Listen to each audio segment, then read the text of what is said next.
is May 16th, 2018. I hope everybody is having a great week. I'm having a good week. We finally got some rain here in Madeira Beach, Florida. Must have gone quite a while without any rain. And then it just happened to rain on Monday during this disc golf club that I've been part of. It's a doubles club, so you play with a partner. We play every Monday evening, and actually next week my team is playing for it's not my team. I'm just a player on the team. Another guy is the captain, my buddy Cameron. Our team is playing for the championship next week. No thanks to me, because I would say that I've not played very well over the last 7 weeks or however it's been. But next Monday is the championship, Monday evening. Let's see who's in here. Kelly, and I'm going to get your pronunciation of your name right. Shuri. Right, Shuri? I think it's not Sherry, it's Shuri, and I want to make sure because I know you sent me a description on how to pronounce your name. Is that right, Shuri?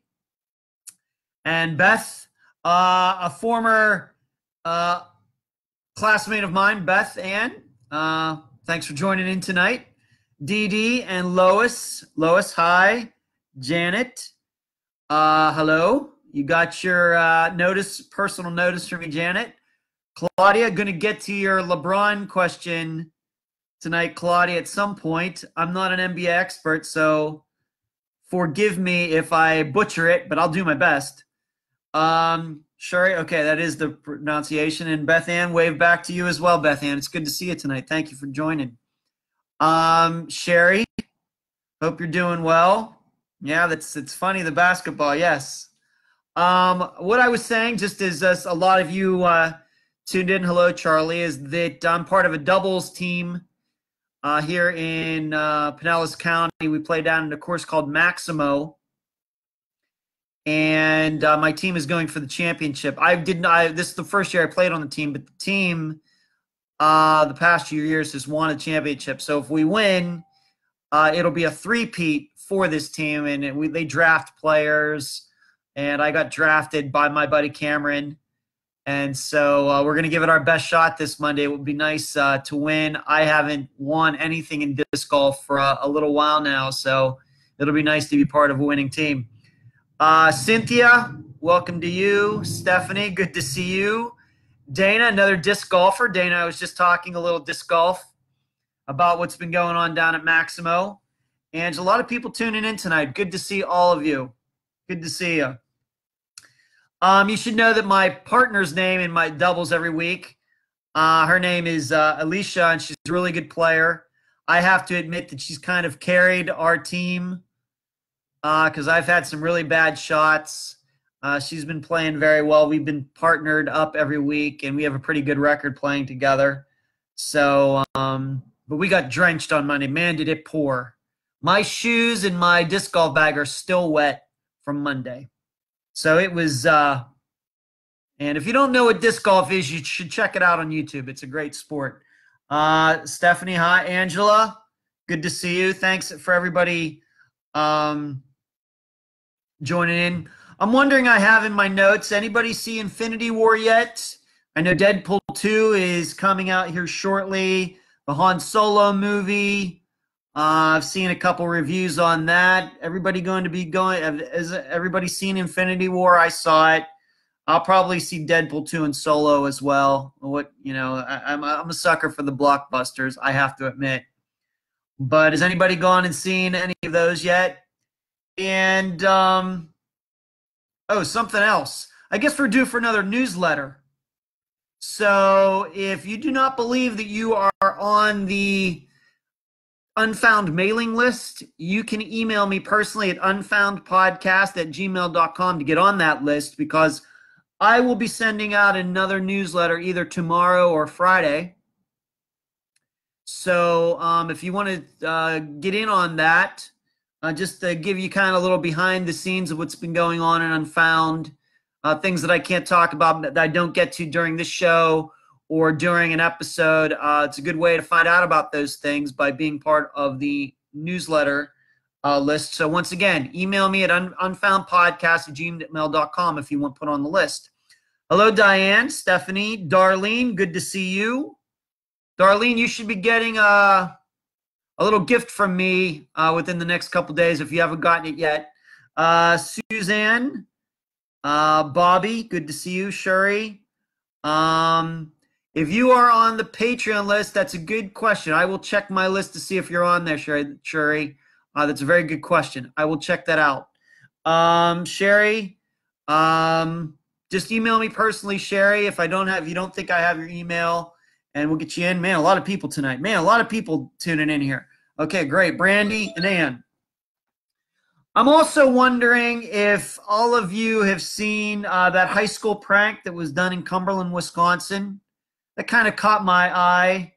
The senior class made it look like a car crashed into the high school, and they had like a black tarp, and it was like half of a car, and they had bricks all strewn out on the ground. Very creative. I guess it's like a thing that the senior class does every year to see who can come up with the best prank. And they're saying that this year's was the best one ever. Did anybody see that story? I thought it was kind of interesting. Brandy, hello. Ann, Dorothy, good to see all of you tonight. So we got the doubles, involved in doubles. Some movies that are coming up that I've seen. Oh, Dana, you saw that? I guess that was cool. The prank, yeah, it was cool. High school prank. And once again, the newsletter, if you don't think that you are on the newsletter list, please email me. What we're going to do is we got a lot of questions to cover. In fact, why don't I just do one of these questions right now? And this is from Shuri. You'll see her in the group tonight. I thank you all for tuning in. First of all, can you make case suggestions? Absolutely. Shuri, if you have some case suggestions, as you maybe know already, I like to kind of concentrate on cases that aren't as well known. So, of course, I stay away from Maura Murray's case. My buddy Nick is already doing the Brian Schaefer case. Just some other ones that you think really have been out there.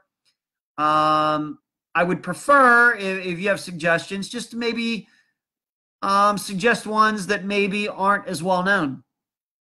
You know, maybe that haven't been on Disappeared, haven't been covered by another show or something like that.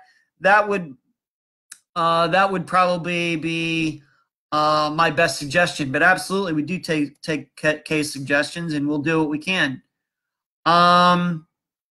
You're also saying this was a topic maybe that I've talked about. Actually, it's part of the chapter that is in my volume 3 book that just came out recently. And we'll hold on a second. Hold on a second. Volume 3. There it is right there. I actually talk about missing persons numbers in that book. And, you know, the tragedy of it is that the United States is a much safer place than when I was born. And, I mean, that's not a tragedy. That's good. But, you know, murder is down, rape is down, violent crimes are down, everything. But missing persons cases, the stats have stayed about the same. And that is unacceptable, and I write about it in the chapter. Despite advancements in GPS, and it's safe to say this. Let me put it another way.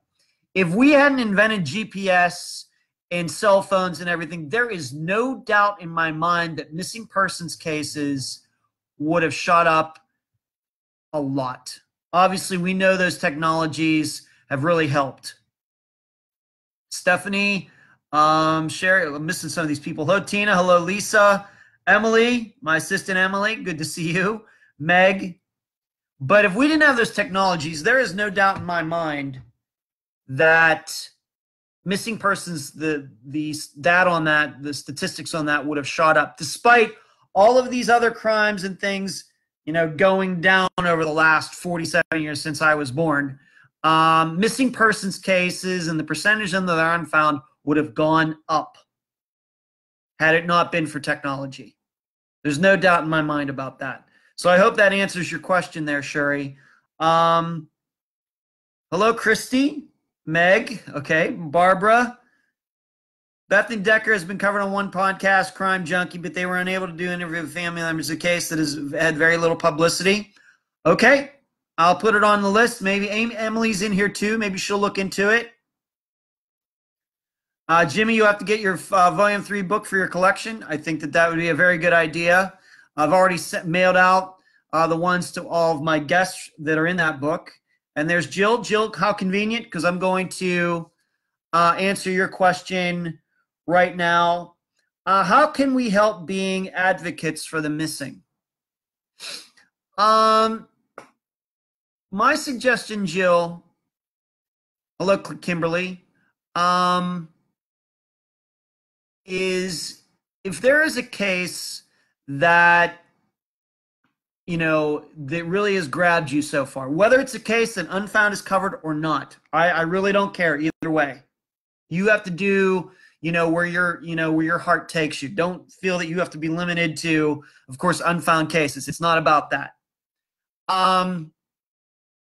The best thing you can do is find that family and just ask them what they need, because different people are going to need different things. Some people, some families don't know how to do research on the internet. They don't know how to find people to contact on the internet. Despite the internet being around for over 20 years, some people, they don't understand that. Maybe you can do that. Frankly, some other families just need money, maybe for a billboard or, so a GoFundMe campaign or something like that. Others just need somebody to talk to. So when you ask me, how can you be an advocate? I think it starts with figuring out what those people need and then, figuring out how you can help them. So would I consider covering an Australian case, Meg? Yes, I would. If you have one, please send it to me. Absolutely. Hello, Diane. Good to see you. So that's how I would answer that question, Jill. You just have to figure if you're going to advocate for the missing.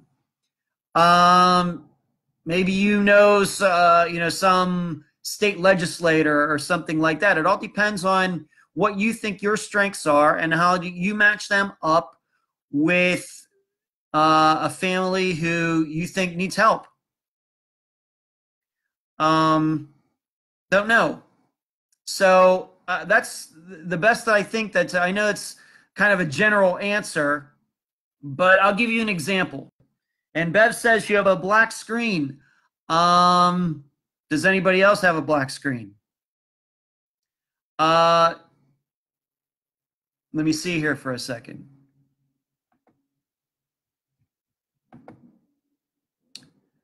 I think it's working. Yeah, it's working. Bev, you might have to check your computer settings. Hello, Kristen. I'll give you a perfect example from this. Back when I covered the disappearance of Peggy and Patty McDaniel, that case, and all of you know how good, how friendly Joyce and I are these days. We've become very good friends. And in fact, she called me this past Saturday. We talked for 45 minutes. She's back home. She's recovering well. I'm glad everybody sees me. Thank you for everybody joining in and making sure that everybody can see me. Thank you. When I covered that case on Unfound, it was nowhere. And I'm not here to slap myself on the back. I'm not doing that. That's not where I'm going with this. But if you would have done a search for Peggy and Patty McDaniel online in the beginning of 2017, you would have found one Reddit article which had many mistakes in it, and you would have seen, there goes my phone. You would have seen one picture of either Peggy or Patty. You wouldn't have seen pictures of both of them. What happened with that, and Jill, this is going to what you're asking, how to advocate, what to do. Mary Lyle told me about the case I remember where I was sitting, what I was doing when she called me and told me about the case. I started talking to Joyce, and of course, we covered that case. A very involved case, of course, going way back to the 1970s. And hello, Julian. Welcome tonight. Thank you. Lisa, hello. Okay. And what happened after we covered that is that a listener, and I'm not going to say her name, she doesn't, I know that it's not important for her to be named. Something about Peggy and Patty's case moved her. She's not from Florida, I will tell you that, where Peggy and Patty disappeared. She ended up getting in contact with Joyce, and since then, they have worked together to get as much information out there. This woman has done so much for Joyce to the point where, like I said, beginning of 2017, I'm sure most people, I'm going to say 99.9% of people in Florida never heard of the case. It went from that by the time December came around for Florida's Missing Persons Day, Joyce was honored at that, and there were only 10 cases total that were honored at the ceremony. And if you'll remember, I went to it and I met Joyce for the first time. She was actually honored there. She got to meet some people, and now, of course, now a lot more people know about the disappearance of Peggy and Patty McDaniel. That is all because of what one of Unfound's listeners did. The only thing I did was publicize the case and maybe pointed them in a couple directions. It was all between Joyce and this particular listener who figured out how she could help Joyce. So, Jill, something like that is a good example of what can be done by just a listener getting involved. All right, figuring out what Joyce needed. This woman did. She figured out what Joyce needed and helped Joyce to the point where now, if you go online, there's plenty of stuff out there about Peggy and Patty McDaniel. There are remarkable pictures. There is video and pictures from the ceremony from December of last year. This is what listeners can do and to get involved. And that's, I would have to say that the Peggy and Patty's case is one of the big success stories from, granted, it's not solved yet, and that sucks. And even though we have a pretty good suspect in it, in that case, but now people know about it. People now know things. The police are now doing things, being that I think a lot of the police from Live Oak and the police down where Peggy and Patty disappeared, I don't think they even knew about the case. Didn't even know about it until this listener of Unfound's got involved.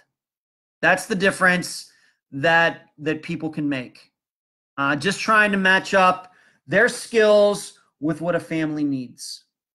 That's the best advice I can give you to you, Jill, as far as advocating for these people. Some people, like I said, some people just need somebody to talk to. Some people do need money for a billboard or flyers or something. And others, they just need advice. They need somebody to do computer work for them, research and things like that.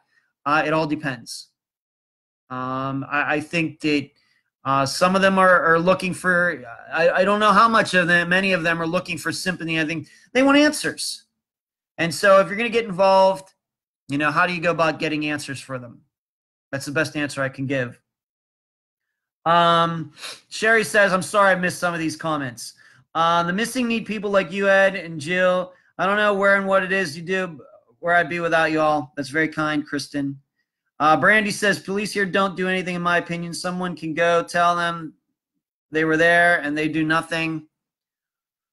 Yeah, police are in a tough position. Once again, that's something I wrote about in a chapter in volume 3. Police are in a tough position. I wouldn't want the job that they have to do. They have to absolutely, if they chose that as their career, then they have to get better at it. Okay, that's just the way it is. It's like for the rest of us. You're an accountant, you're a teacher, an engineer. You just have to get better at what you do. It's clear to me that the police are not getting better at missing persons cases. Vicky, the mother of Jennifer Wilkerson, is just joined in tonight. Vicky, thank you for joining in. So there's some questions. I will answer a few more questions in a bit. Just need to get some business stuff out of the way. That's volume 1 or volume 3. Volume 1, if you'd like to get one of these books with my signature inside, just contact me personally. I'll write a little note in it for you. And then volume 2, so you go volume 3, volume 2, volume 1. Oh, and by the way, the shirt that I'm wearing tonight, this was made by my sister Diane. That's stitching. This right here, man, I get so confused. This is actually stitching that she did herself. I gave her the logo, and she has this fancy computer program that then can sew this thing. And doesn't that look good? This is it's like an Eddie Bauer shirt, expensive shirt. And then she put the Unfound logo on there. So there you go. Look, Diane did a really nice job. I need to thank her. Thank you, Diane, for making this Unfound shirt. I mentioned Patreon and PayPal, of course, before. And I see some of the Patreon and PayPal supporters in the group tonight. I want to thank all of you. Your contributions make it possible for me to send out books and shirts and other things to my to the guests that are on the program. That's all thanks to all of you. I think all of you know that I don't take much from the Patreon and PayPal and the purchase of the books and everything else. That all goes back into helping these guests in a variety of ways. Thank you for all you think. I will send the compliments to my sister. She will be very glad to hear that you approve. I just wish that maybe if I tilt this down a little bit more, but then my head gets cut off. So there you go. Yes. Yeah, she did a nice job. This is when she was down here in January, we started talking about that, and I gave her the logo as a file. And then when she went back to Ohio where she lived, she started working on it, and there you go. Yes, Amazon does have the books. You can get the books on Amazon, but if you'd like a little more personal touch to your book, you can buy one off of me from the stack that I have here for the exact same price.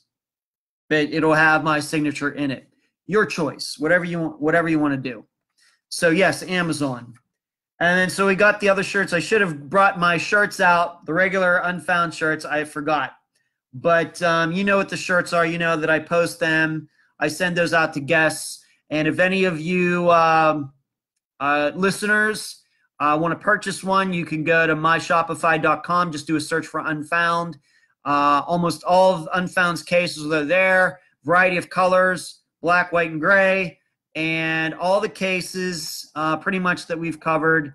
And also a first-year case shirt with a collage of all the cases from the first year on the back. So you might want to check that out. And yes, if you've bought any of the books, granted, if you get one off of me, you can't review it on Amazon. But if you did purchase it from Amazon, then please go there and write a nice review. I'm not going to be so egotistical that I say you have to give me a 5-star review. Of course, that would be nice. But if you could give the books a review, I would appreciate that. Tina, you're right. Reviews on books do boost them. Thank you. And leaving feedback is helpful. You're right, Tina. I totally agree. Bobby, you're welcome. And Angela, sizes everywhere from small up to 4XL. Angela, a whole big size, a wide range of sizes. So I think that you will find one that fits you perfectly. I know I sent one to my business manager, Shay, in California. I sent her a small because she's a very little woman. And it was good for her. And then I know others who have gotten 2XL, 3XL. Those fit well too. So whatever size you need, I think that you will find it there, Angela. Let's go to another question. I'm going to take a question that's outside of Unfound. Claudia asked me because you should know. I know you all ask me true crime questions, but you don't have to be limited to that.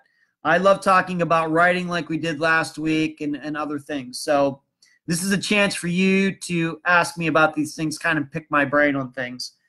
Claudia asked me if I think that LeBron is going to stay with Cleveland. Well, Claudia, I know you're in here, and first I have to preface it by saying I'm a Pittsburgh guy. So Cleveland is one of my least favorite cities on the planet. But I will try to be objective with my answer, and you have to keep in mind that I'm not the biggest basketball fan. I would have to say that I'll go through this quickly. I would have to say that since he already left Cleveland once, I think there's a pretty good chance that he'll leave again. That's what I think.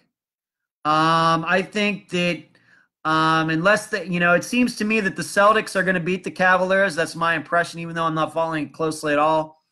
That if he feels that they don't get enough pieces around him to maybe go for a championship next year, then yes, he's going to leave. And he can. He has the ability to do that. Now, I'm sure any other team in the NBA would take him. So I would say probably 75% he leaves and 25% he stays. I'm trying to be objective about that, and you should know I'm not an NBA expert by any means. Okay. Will the Browns win a game this year? Oh, of course not. See, that's my Steelers fan coming out.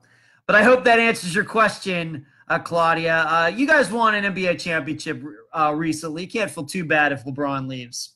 All right, let's get back to something else here. Shaney asked me, and I want to be very delicate about this. Shaney asked me if I've ever been treated poorly by somebody that I talked to. Before I answer that, Shelly says, can't stay for tonight's show. I'm a teacher. I have to work on report cards. I hope all your kids are getting A's, Shelly. I'll see you next Wednesday. You can catch the rest of this on Facebook or on YouTube later. Thank you.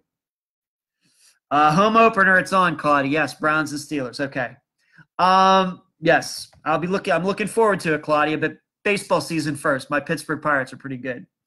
I've had two instances where people that I was talking to about being on the program have treated me very poorly. And I would not say that it was because of me. I don't think I'm being too egotistical or arrogant about this. It seems to me that these people had very bad media experiences in the past. And my impression was that they didn't look up on Unfound or listen to any of the episodes before they talked to me, and didn't know what I do, how I operate. I think that they viewed me as just another media person just looking for a story because there's a deadline or something. Not realizing maybe that I'm a missing persons specialist and I work with missing persons families off the air. And so they were very defensive. I will say that they were very condescending to me. And my one happened, I'm going to say, over a year ago, and one happened actually within the last 6 weeks. Of course, I'll tell you who these people are ever. I will never say who they are. And I have to tell you that I didn't feel too bad after either one. I felt sad.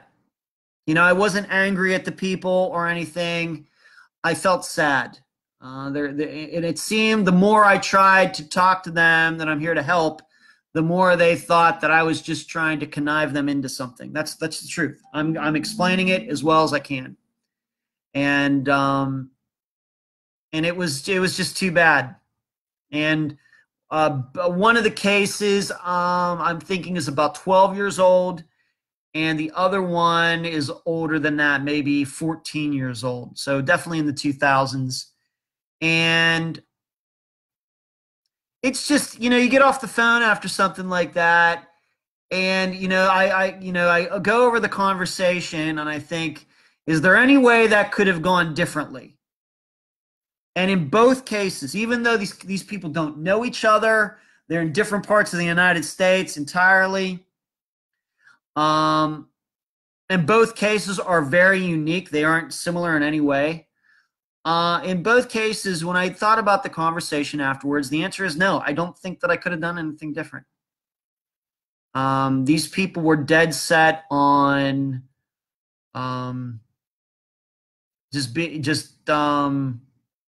once again being very difficult. Because you have to understand, I have had conversations with people who then eventually decide they don't want to be on the program for whatever reason. And it's not combative. It's just, well, you know what? I don't know if I want to be on there because I'm going to have to say this. And, I'm just not ready. And I ran into that situation with the case that I thought I was going to cover. And then the woman says to me, well, I really don't know if I want to say that. And I said, well, you know what? You think about it.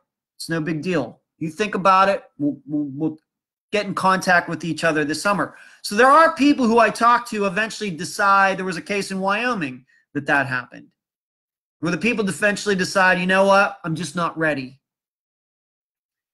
So it does happen, but this was a situation where the people didn't want to be on the program. They don't think that I'm helping anybody.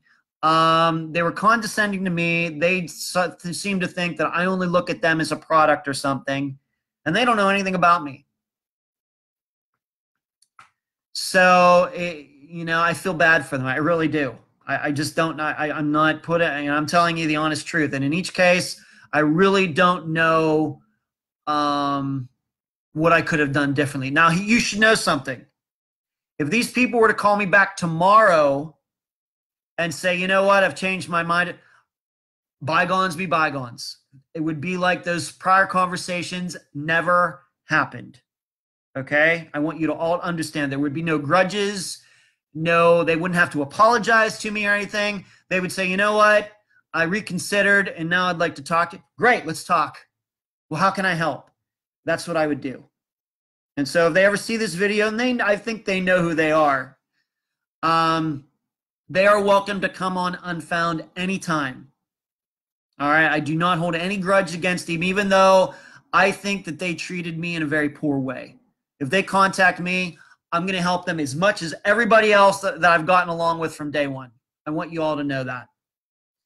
I can't imagine anyone being mean to you, Ed. Well, Becca, I think I'm a good guy, but, I'm not. I think outside of Unfound, maybe I can be a little polarizing, but I don't think I'm polarizing on the program. But, I can be fairly outspoken on things, but that's not relevant to doing Unfound. Unfound is not about me. So people can be mean to me, unfortunately. Maybe they've been taken enough. Yeah, Suzanne, I think you're right. I think maybe they have been taking advantage of others before. But in both cases, I have a pretty long track record now. And I think that they would listen to the interviews and know, how I operate, and would see everything that's been said about the program and figured out, you know what, I think this guy's a good guy. They didn't do that. I don't know what to tell you. Emily says some people just shut you down automatically without even knowing what Unfound is about. Emily would know that as well as anybody, as many people as she contacted. Yes. Hey, Jeremiah, how are you? Good to see you tonight.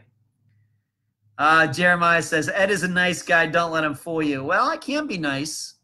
I have the potential to be nice, and I think that's my natural form, but, Krista said, that is the biggest bunch of crap. You helped me so much, and I haven't even worked with you yet. That's true, Kristen. I'm just telling you the truth. I don't think that I think that I'm being as honest as I can be about those particular conversations. So, Shaney, if you're in here, I don't know if I saw you in the group. Maybe you'll see this on YouTube later. I have been treated poorly. That's a yes. let's go to some. I'll take a couple more questions before we're done. We're already 35 minutes in. I have a couple news items, but one that I do want to cover is, and I know we've talked about this case before, and it's not a missing persons case. It's a unsolved murder. Missy Beavers. I guess there is a podcast out there, and I didn't write the podcast name down, that is kind of covering her case. Some people have done a lot of Freedom of Information Act requests regarding her murder. And something that has come out of it, I don't know whether to believe this or not, is that in one of the pieces of information, it says that a gun was found at the scene of her murder. Has anybody else heard about this? Do you know the podcast that I'm talking about? Because I was alerted to this by a listener, I'm going to say 5 days ago, and I heard about it, and I said, really, I'm not an expert on that case. Although I've talked about it, I am surely not the expert on it. I'm so involved in my own cases, Unfound cases, missing persons cases. I don't keep track of these things, but I'm guessing, I'm reading that it's out there that a gun might have been involved in her murder. And this is interesting to me because from the beginning, I think the public has been led to believe that she was bludgeoned, assaulted with like a crowbar or something like that, and not shot. Anybody? Okay, Barbara's helping me out here. Gumshoe Stories is the name of the podcast. I've not listened to it, as you know. I wish I could listen to other people's podcasts. No time. I apologize. But one of my listeners told me about it. And they said that the police in their reports wrote something about a gun. I really don't know what to think about that. Would the police mislead the public? And I know police do mislead the public on a lot of cases, but then release that information in a FOIA request. I don't know. Dorothy, I'm guessing you're asking about, some people might be guilty. I guess you're asking me about the prior conversation about me getting treated poorly. I do not believe that in either of those cases the people I were talking to were involved. You should know, both of them were mothers of daughters who disappeared, so I don't think that they were involved. So there's that, Dorothy. Gumshoe Stories, yes, they found a gun at the scene. Dorothy says, I thought it was an eye scope that was found. You might be thinking of a different case, Dorothy. I think that is Jessica Haringa's case that you may be thinking of. Facebook user who is going unnamed, watch out, you will be a real reporter one day. I don't know. I wish I knew who that was. I think lots of people don't want to do Unfound because they don't want the missing persons past to get out there. They don't want their past to be put out there. That could be too. So in Missy Beaver's case, I don't know. I'm just wondering. I'm asking you, being that I'm going to guess that all of you have followed that case closer than I have. I brought it up a couple times because I know you're all interested in it during these shows. Does that change anything about your theory of the crime? I'm just wondering, does that change anything about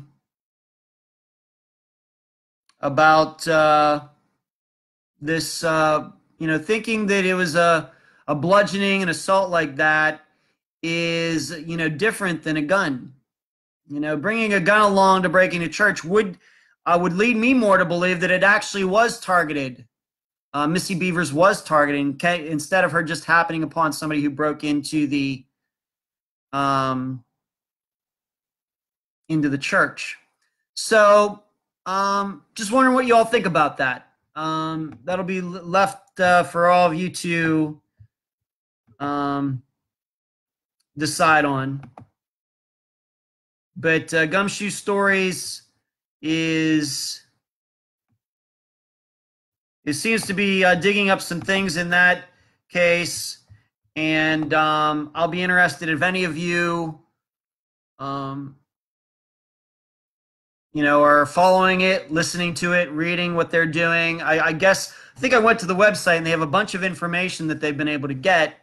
So maybe they'll shed some light on it, because that's a murder that's been unsolved for over 2 years now, at least 2 years, right? Seems like yesterday. So I wanted to mention that. I don't know if any of you, obviously, Barbara, you knew about that. Barbara says, obviously, she's been listening. Thank you, Barbara, for letting me in on this. Yes, the show with John Lorden and the gumshoe guy changed my ideas on the crime. They don't know whether the gun was Missy's or someone else's. I totally recommend that show. It was fascinating.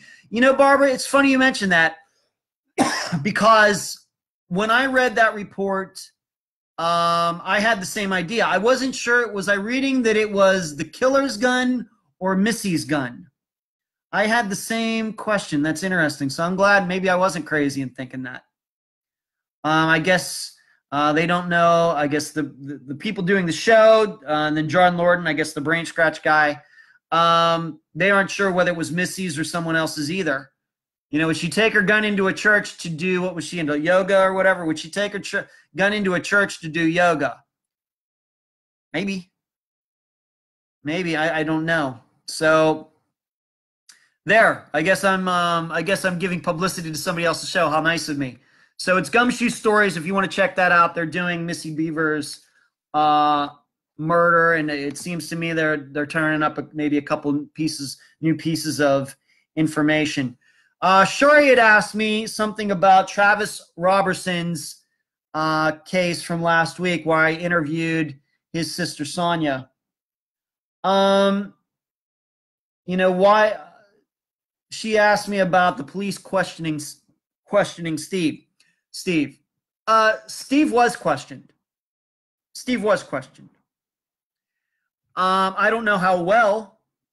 I of course, wasn't there, but he was questioned. But you also have to understand, and I don't know if this came out in the interview or not, but as far as Sonia told me, at this point, Steve isn't talking to the police anymore. I think that he thinks he's been questioned enough. I'm guessing at one point maybe the police thought, I know that investigation was a total mess. From the beginning, and that really nothing seriously was done until 2012, like 6 years after Travis disappeared. But, there is a reason that episode was called Filling in the Blanks, because my impression, and I wrote this, if you're a Patreon supporter, you'll know that I wrote about this at the blog there, which is private, is that if he was questioned, it doesn't seem to me the questions were specific enough. And that's not to blame Sonia. I know that some of the answers that she gave were a little nebulous. And I think that what my interview proved with her is that,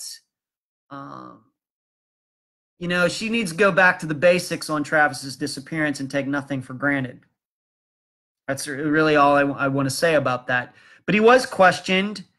And what makes it difficult is that even if he had absolutely nothing to do with Travis's disappearance, there's no good way for Sonia to talk to her brother-in-law about that night.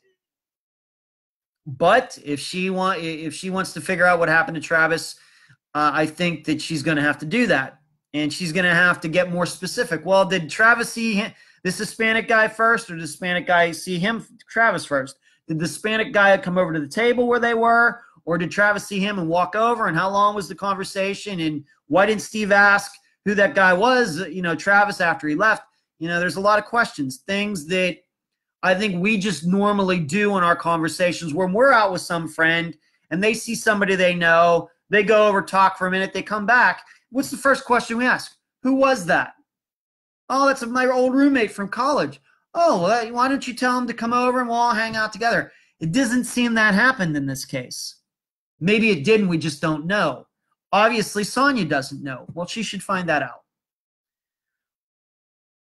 Sherry, I really enjoy on Patreon.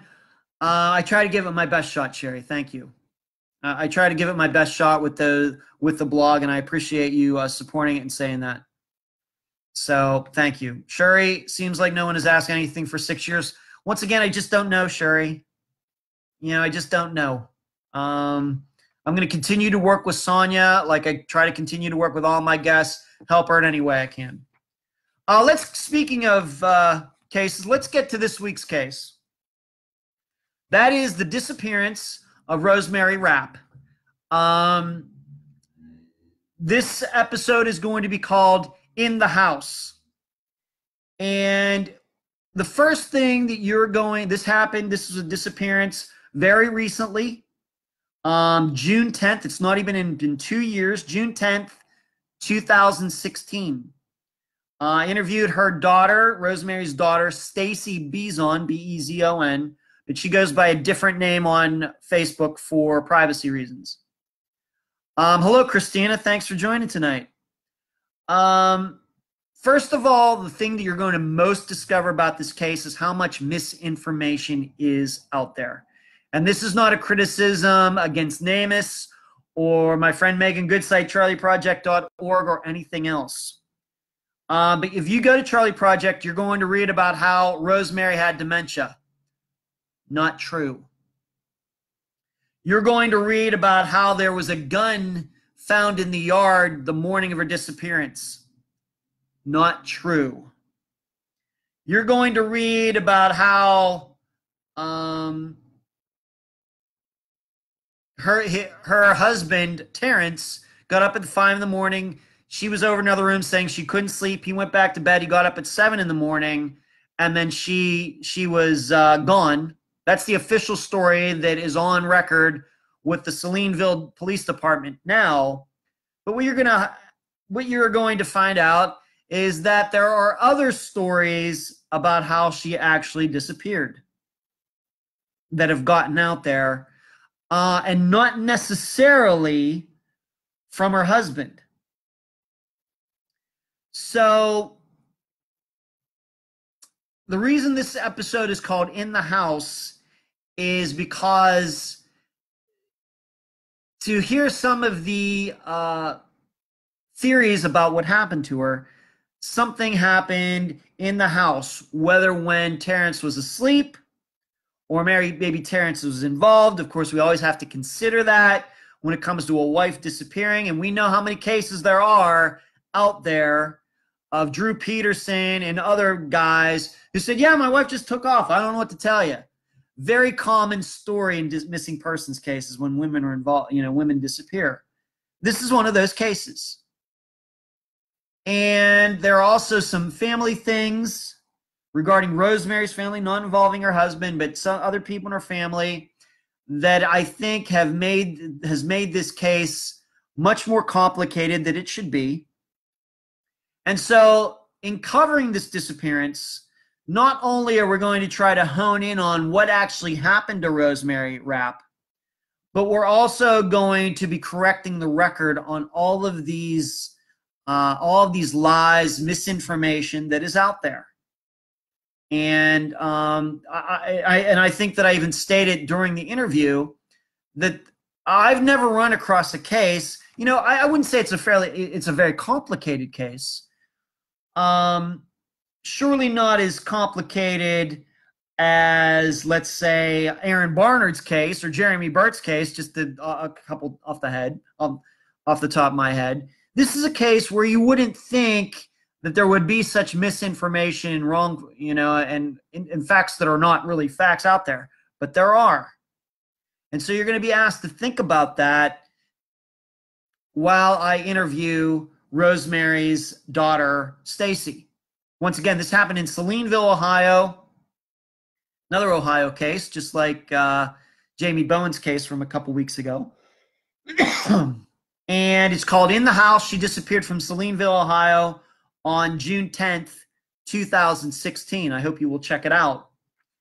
And I'll be posting a few more things in the group and on the page before we get to Friday. And when you'll hear me interview Stacy, it's a really good interview. I listened to it today, and I believe this is the first ever interview that I did where there were no mistakes. And you should know how I do. You should know how I go through an interview. When I conduct an interview with somebody, I tell them straight out, I do not edit for content. Okay? I do not take statements out of context. I never do that. I want you to hear our conversation. The only things that I take out of an interview are mistakes where I say something wrong and I think, oh, I got to rephrase that. That will get taken out. And any kind of coughing, sneezing, any a break that we may take to go to the bathroom. Those are the only things that get taken out of these interviews. When you listen to them, you are hearing every pertinent word that both myself and the guest say. All right, unlike somehow other people will do interviews, how they'll just play that person, the guest side of what the host will do is kind of set it up, and then let the guest talk. When you listen to Unfound's interviews, what you are hearing is exactly how the interview took place, except for taking out mistakes. And what, Stephanie, time for bed. I enjoyed the conversation. Thank you, Stephanie, for tuning in tonight. Thank you. I appreciate it. What you're going to hear in this discussion with Stacy is there were no edits at all. It's a really good interview. Stacy really knows her stuff. She's very well spoken. She's doing a great job for her mother. And you should know that Terrence, Rosemary's husband, is not Stacy's father. But I had to do no editing. I just had to mess around with the audio levels a little bit. That was it. It was a really, really good interview that we just breezed right through it. I mean, it's an hour and 20 minutes long or something like that. But there were no mistakes in it at all. So I didn't even realize that until I listened to it today. So it's a really good interview. I think you're going to like it. Melissa, I'm new to listening to the live show, but listen to all the episodes. You may have already answered this before, but I would like to know, do you find it harder to cover older cases or more recent? I mean, researching and finding info. Melissa, that's a very good question. I'm going to be honest with you. I don't do a lot of research for my program. What the tough part about Unfound is not the research part. The tough part is finding people to talk to. That's when, Emily, you'll see her in the group. She is my assistant. She finds a lot of the guests that appear on Unfound. We don't do research. Instead, what Emily and I do is we go out and find the people who know stuff, and we just have them tell you everything there needs to be known. This is, of course, as you know, this is not a program where I go to Wikipedia and I go to Charlie Project and I put it all together and put a script together and then just tell you the information. That's not what Unfound does. I go find the people who know what they're talking about. And then I ask them the questions that I think all of you would ask if you could. And granted, a lot of the guests end up in the Unfound podcast discussion group, and you do get to ask them questions after you've listened to the interview. So I don't really know. What I will do is after I talk to somebody the first time, a conversation, I will check to see if their story checks out. That's what I'll do. I'll do that to make sure that they're within the realm, within the realm of possibility, because a lot of things cannot be checked out. Just not possible. But I will go through the generalities after I talk to a guest to make sure there's not any funny business going on. To make sure that they're telling me everything that needs to be told. That's about the extent of it. And then we'll have another conversation. Maybe I'll talk to some of the friends of the person who went missing. And then I'll decide I think I'm ready to do this interview, and we'll get that person on the program. I really don't know how much research I really do. It's those people who've lived it, have been doing, they've done way more research and everything into their own, daughter's, son's disappearance than I can ever do. You might as well just let them tell you about it. Tara, another Leechburg person, welcome tonight. Thanks for joining in. And April, welcome to you as well. You're getting in a little late, but that's okay. So I hope that answers your question, Melissa. You just have to understand that if you're new to the program, Unfound is just a little different than most other podcasts out there, where you just have a couple hosts. They're talking back and forth. They've gone to Wikipedia, they've gone to NamUs, they've gone to news articles, and then they compile the information and just tell it to you. That's not what I do. I prefer to talk to the people who actually know things and just let them tell you themselves. And I think it's a much more personal experience. And what it also does is, what you quickly find out is, as much as I love Charlie Project and Wikipedia and NamUs and Web Sleuths and all this, there's still a ton of information about these cases that is nowhere to be found. And I think that that's why when you listen to the interviews that Unfound does, you find out new things that are pertinent facts to the disappearance that you will not find anywhere else, no matter how much that case has been covered elsewhere. And that was my plan always from the beginning. So, Melissa, I hope that answers the question. Do I do anything else? Anything else that I think that I want to go through here? Because we're getting up to about an hour. Oh, and you asked me, Melissa. And you also asked me, Melissa, is it harder with newer cases or older cases? Each of them have their challenges. Each of them do. So I really, it's hard to say. Of course, old cases, people have died, people have moved on, people forget. But then with newer cases, the advantage older cases have is you have perspective. 30 years later, you can talk to some of these people, you have perspective. Newer cases, you don't have that. Whereas with newer cases, everybody's still around, everybody still remembers what happened. I think it's, they both have their difficulties. So there you go. I think that's going to be it. Being that we're getting up to about an hour, I hope I got to a lot of the questions. If I missed a few, I apologize. I will try to answer them personally in the group. But what do we do? We went to, we talked about my doubles team in disc golf. Sherry, no, I did not interview Terry Rapp. No, I interviewed Rosemary Rapp's daughter. Terry Rapp is actually the husband of Rosemary Rapp. And I think once you listen to the episode, I think you understand why Terry would not be on my list of people to talk to. We talked about maybe going to the movies. We talked about that high school prank. We talked about the newsletter. And if you want to get on that list, please email me at unfoundpodcast@gmail.com if you'd like to get onto that list.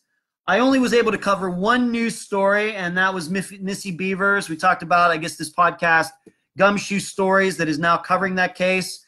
New information about a gun that might have been used. Angela, no, I did not say Lynchburg. I said Leechburg. I'm originally from Leechburg, Pennsylvania, and I've noticed in the group tonight some people who I went to high school with are watching, and I deeply appreciate those people tuning in. No, I said Leechburg, Leechburg. I guess maybe it's a little bit of my accent, Angela. I understand if you didn't hear that correctly. So we talked about Missy Beavers and possibly a gun being involved. Talked about the books. Talked about Patreon. Talked about the shirts. I'm wearing a shirt for my sister. And we talked about, took a lot of questions, a lot of great questions. And then we talked about this coming Friday's case. The missing persons case, the disappearance of Rosemary Rapp. She disappeared in Salineville, Ohio on June 10th, 2016. And the episode is called In the House. And her daughter, Stacy, will be my guest, and she did a great job. So I'm going to be going. Everyone, man, we had a lot of comments tonight.